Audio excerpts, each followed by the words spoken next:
sounds like Smiley! Oh my. Every time, man, you scare me. What's up, buddy?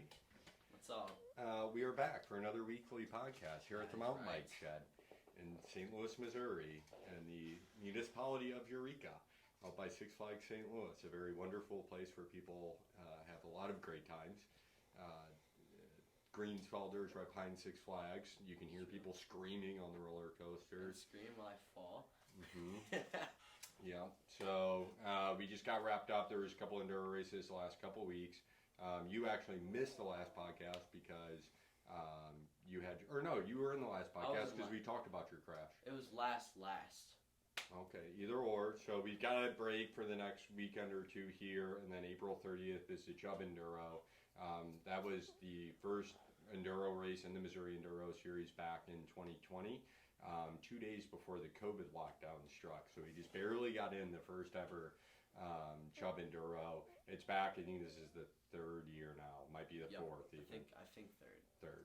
So if people are from around the area, this is the one to come to. Chubb is deep. It's our oldest trail in the area. It's infamous. I was steward there for a while as we were getting the Eureka Mountain Bike Park built, which is right behind the shop here. But if people are going to travel in for a race, Chubb Enduro is the one to do. The first one we did was it was all rain. So it'll happen no matter what. The bike we have here in front of us, we're going to talk about the Fuel EX7 today. This is the new Gen 6. In the month of April here in 2023, it is on a pretty crazy, it's got an insane sale price that people should go check out. So I want to take the opportunity. This is a customer's bike. He went to truckbikes.com. He ordered it, had it shipped to the shed. And then we built it up for him, and we're waiting for him to pick it up. But I wanted to go through it because we hadn't brought any new Gen 6s in yet. So complete frame redesign. Truck initially redesigned the fuel back in 2019. So they typically go on like 3-year cycles. So the fuel is basically an entirely different bike now this year. I'm pretty excited about it. There's a lot going on. I'm trying to transition to give you guys opportunity to say something. What were your first thoughts on the fuel when you got out of the box and kind of the new stuff? What were like the highlights that you noticed, Ryan? I mean, right off the bat, it wasn't the heaviest bike in the world pulling it out of the box. It felt like in a similar category as like some carbon bikes, like lighter weight carbon bikes. Sure. So yeah, it wasn't too bad for being an aluminum frame. Pulled out of the box really nice, and then everything went together pretty nice. XT drivetrain adjusted just fine, and then got all the suspension set up. It's nice. It's got 3 different flip chips in it. So it's got a flip chip down here at the bottom of the fork. It's got another flip chip at the top of the rear triangle, and then it's got flip headset cups to change the angle of the head tube. So between the 3 flip chips, you can get 6 different geometry configurations out of this bike. So that's super sweet because you can get it really tailored to what kind of riding style you're going to be doing, whether you want it like long and low and steady, or if you're going to be going over really gnarly rocks and you want that higher bottom bracket. Mm-hmm. Yeah, and so everybody's used to, trucks had the minnow link for a while, so that's going to be up on your seat, stay there on the rocker. And basically that is going to change the geometry of the bike. So you can flip it. Truck bikes are typically going to come in the low position. So that's going to feel really good for people. When you're descending, when you're going into a berm, the lower you get that bottom bracket, the more into the bike you are, the more you're going to be able to kind of rail through things. So they come in that setting. However, we're in Missouri. We do have a lot of rocks and limestone to deal with. So I do think that it isn't a bad idea for most of our customers to consider putting the minnow link into the higher position, raising the bottom bracket up just so slightly, and then making it a little bit more pedal friendly. So they could do that. They could take, let's see, what's the head tube angle in this bike? So the head tube angle is 66 degrees, 66 and a half. So you could flip it into the high position, still be at 66 and a half degrees, and then if you wanted to upgrade and get a new set of cups for the headset, then you could take a degree back off of that, get down to 55.5. Is that what it goes down to? I think the headset will change it a degree, so you can either make it a degree more progressive or steeper, or you can make it a degree slacker. Well, how would you just slacken out your bike to maximum? I'd slack it out a lot. So the neat thing about this bike, though, is it is a 150 mil travel bike, but Trek bikes pedal so stinking good. Whether it's having the APB in the back, allowing you to go fast on your descents or in those braking areas, keeping ground traction. But for a 150, 140 bike, it is pretty quick. I mean, here at the shop, we'd probably call this a cross-country bike, but it's a really kind of a perfect St. Louis bike at 140 mil. Do you think you need more than 140 mil, Riley? I mean, depends what you're on doing. The rear end? 140 is pretty dang perfect for Missouri. Yeah, that's 140 on the rear, 150 on the front. Yep. This bike, the Fuelie X7, I don't want to say the price it is because I have a feeling the sale is only going on for the next couple weeks. So, but still, even at the MSRP price, you get a RockShox 35 up front, so those thick stanchions on your fork, which is important. That basically, essentially was the revelation of years past. So, if you're getting into your next bike, you might remember the revelation. So kind of similar quality there. Fox rear end, so a little mix match there, which I think is really neat. We don't see that too often. And then the XT drivetrain, kind of an SLX XT mix up. They've got the SLX shifter mated to the XT rear end. Hey, Riley, look at the back of the cassette. Is that an SLX or an XT? Oh, that's the SLX. That's SLX. Oh, the cassette. The cassette? Mm-hmm. I think that's SLX, yeah. Yeah, so an SLX cassette, so a couple points where you could upgrade, and that's why this is a 7 and not a Fuelie X8, is, you're getting the XT derailleur, so you're getting that ability to shift under load a little bit more, but really it would be optimal to have an XT cassette back there and an XT shifter to really be able to literally, if you have a full XT setup on your bike, you could stand up on the pedals, up a steep climb, standing up, and shift gears. And it just does it nice and smooth with no worries. You shouldn't do that, but if you did, it would work. I forget I'm the director now, so I have to keep changing this camera. I'm doing a terrible job at it. So if you guys notice that the red light's on anything too long, I'll let you know. Yeah, say something to me. I can't tell you about that one, but yeah, because the YouTube gods tell me that people get really, they don't like to, even if it's just one person talking, as long as the camera's changing, that's helpful.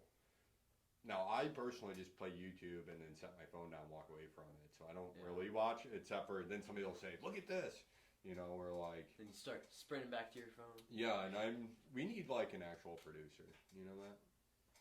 Somebody who can zoom in, because I'm now somebody who can zoom in. Yeah, somebody just handle the zooming. That's a pretty select job. I don't know if you can find someone. We gotta find someone who can handle zooming.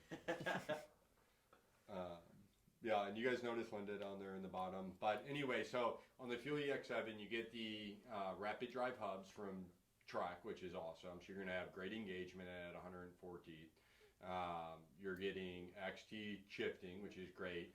A little bit of upgrades here and there, and you can make it full XT and really nice. 4-piston, TRP brakes. TRPs we've been putting on in the shop a lot. How's that experience been? What do you feel about TRP brakes? Nothing but happiness. It's nice going with nicer brakes. I mean, as a mechanic, it's always going to be nicer working with nicer parts when they adjust properly, go on nice. Everything's just dialed in. They've got the tight tolerances and it's a nice setup. Install-wise, do you think that install-wise, what brand would you compare it to? Like as far as ease of install, how nice they were to work with and get set up, the TRPs. Like maybe Shimano. Yeah, I was going to say as good as Shimano. It's right there. 6 of one, half a dozen of the other. Riley, can you believe this guy? I asked him which one's easier. He's like, they're all equally as easy. Let's be nice being a bike mechanic. So yeah, TRP brakes, we've been selling those at the shop a lot. That's been our go-to upgrade as of recent, because you can get 4-piston TRP brakes, like you said, tight tolerances, just good performance, solid, reliable, easy to bleed, easy to get rolling, and they're $150 a piece. Yeah, I bled a TRP today actually. Went really smoothly. Yeah, super easy. I love the TRPs on there. Riley, do you know what TRP stands for? I just know it's Tektron's luxury, basically. Absolutely. Company. I think it's like technical racing parts or something? Or Now you're making me think that I don't know what it stands what is for. it? What do you think? I just assumed it was Tektro race products or Tektro racing products. I think it's something like it had Tektro in it because it's Tektro's like above company. But it's interesting because like Subaru is it's like Technica Subaru Innovations or something. But it is like that word Technica or whatever. Had to bring you said. Subaru into it. Yeah, Subaru STI. Oh, oops. Which do you know what an STI is? It's like the highest build. Okay, so you do know what an STI is. I just feel like now with the younger generations, like I grew up in 2005, so like WRX STIs were the shit they were awesome. They used to have They're awesome. 430 horse, didn't they? Now the STI's got like 310. Yeah. The new ones had 310, or the last year that they made. Mine had 305 stock, but but I'll say something about my STI, and I'm like, oh, a lot of people probably think they don't know I'm talking about a car. Right. I talk about how I used to have an STI. right. Good, dude. You can't say that to people. So I'm glad this is the Fuel EX and not the Fuel STI.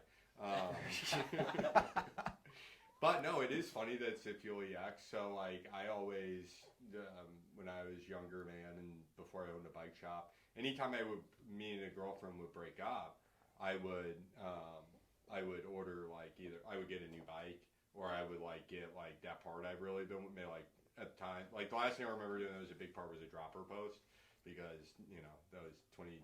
Yeah. So my bike needed a dropper. So I think that's funny, Fuel EX, because you'll find this out, Riley, when you get to dating women, it can be very expensive. And just going to dinner, just the money you'll save going to dinner by, not having a girlfriend that you take out every week will be enough to buy a Fuel EX7, especially at the prices they're at right now. It's insane. It's a crazy deal. A lot of bike for under 4K, $36.99 MSRP on these things. There is a deal going on in April of 2023, just making it an awesome bike for the money. I think if people pass this up, they're really missing out. Oh, and then down low, that's my favorite part. The adjustment on the lower shock is really cool. So it changes how progressive your shock's going to be. Right, that guy right down there. So yeah, what we've always kind of done here at the shop as far as setting up customer suspension, especially like newer riders, like somebody's on their first full suspension bike, we'll set everything up, a little bit stiffer than normal. At best, I want them down at like 20% sag because they're coming from hardtail or maybe they're new to biking. We don't want it feeling like a recliner on them and kind of use that transition. I think that's a good way to start our customers.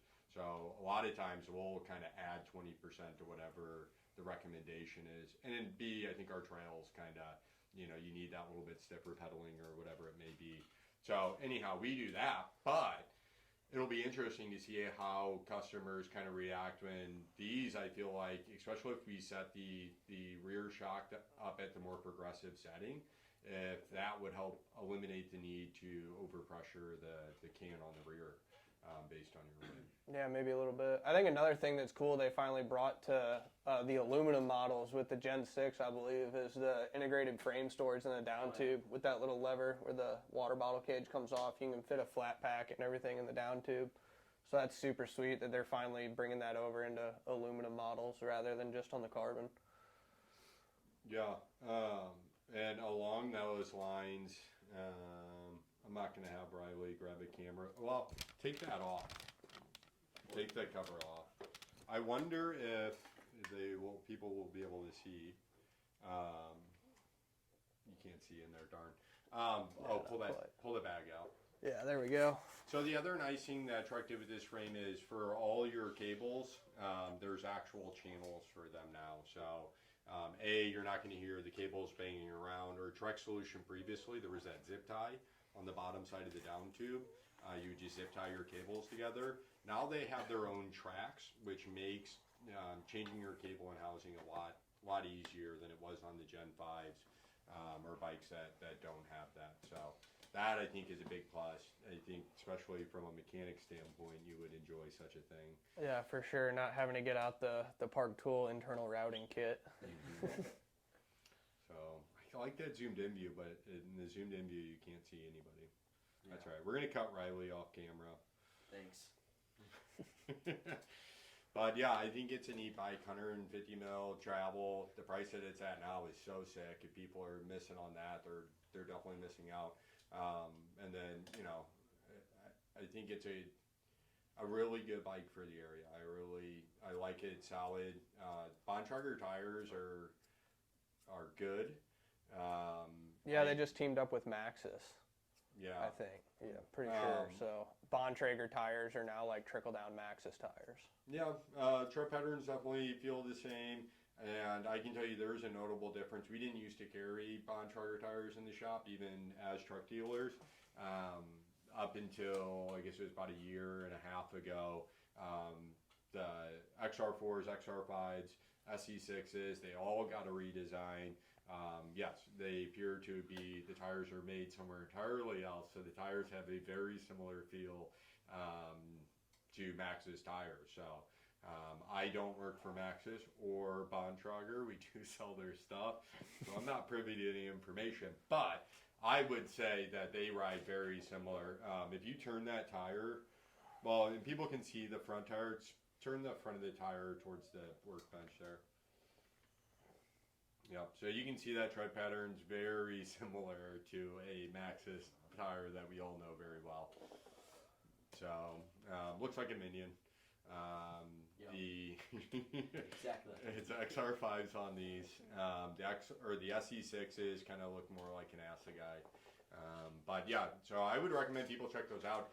The nice thing about the Bontrager tires is they come in like $20 cheaper than Maxxis tires as well. Right. So, you know, that's kind of handy.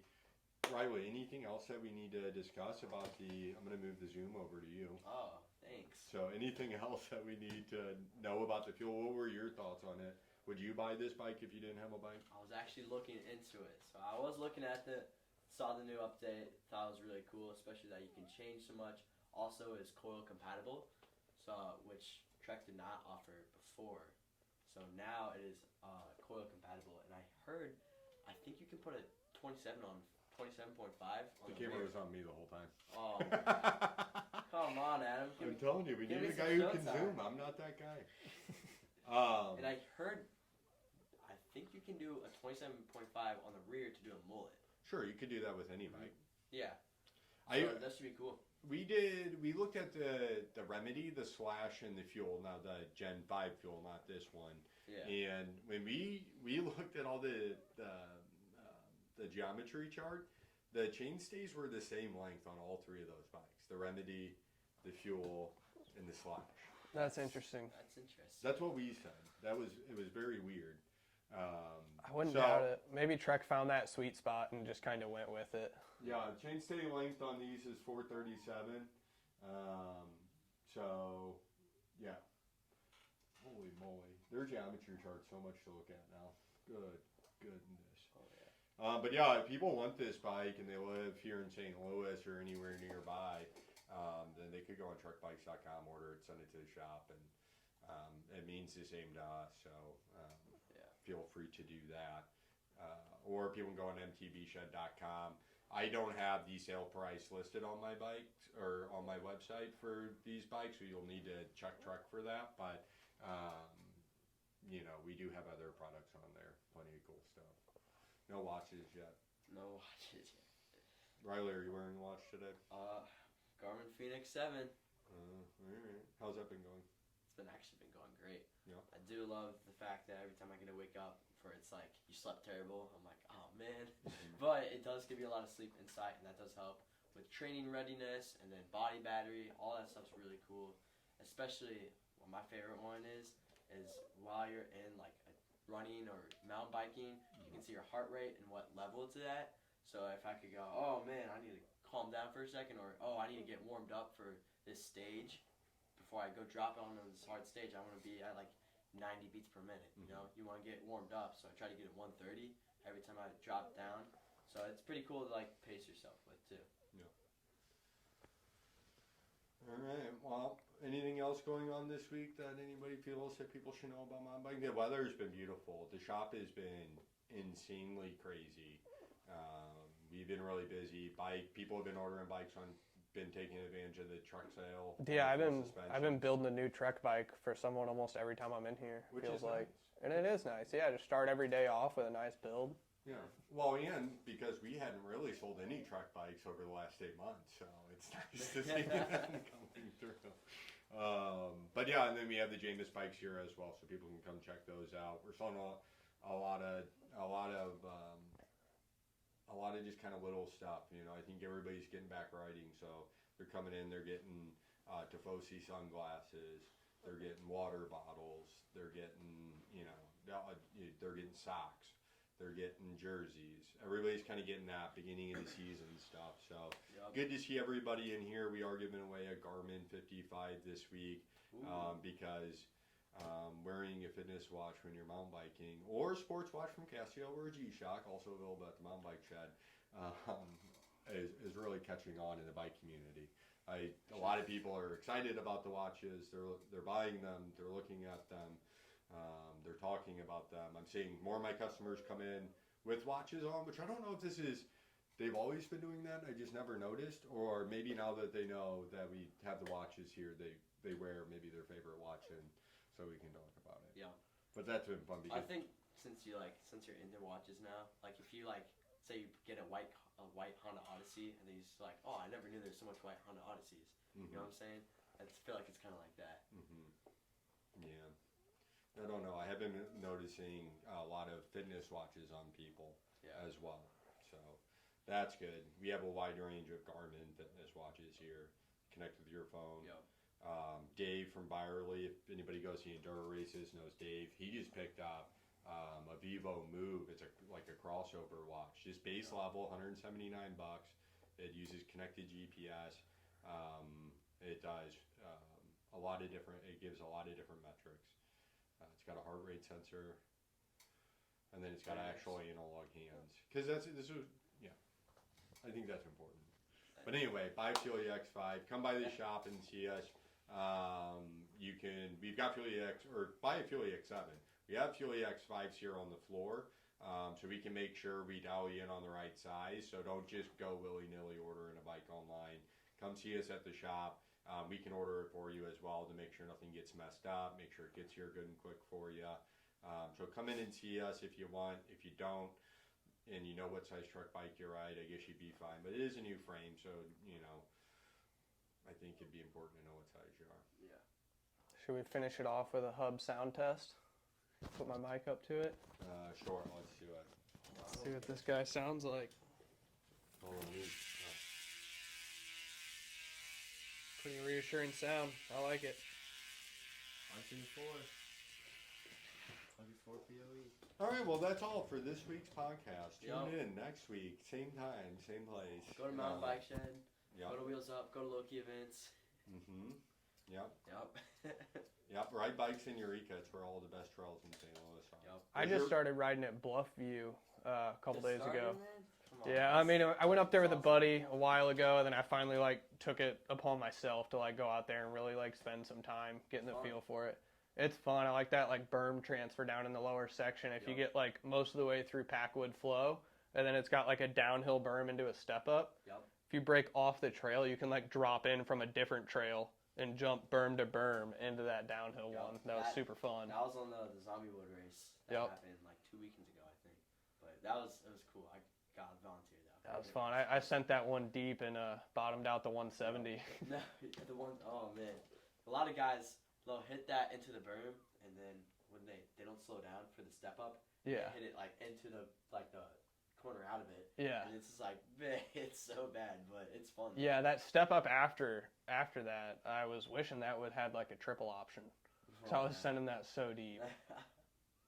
I even tried kind of whipping it onto that dirt hill on the left, but that's a little bit too steep. You kind of land just sliding down that dirt hill. Everyone go to Bluffview too, and do Wheels Up skills clinics and Monday night rides and all that. Till next week, tune in on the first of every month, 8 p.m. live to win prizes, great prizes, bike prizes, fitness prizes, the best prizes ever. Yeah.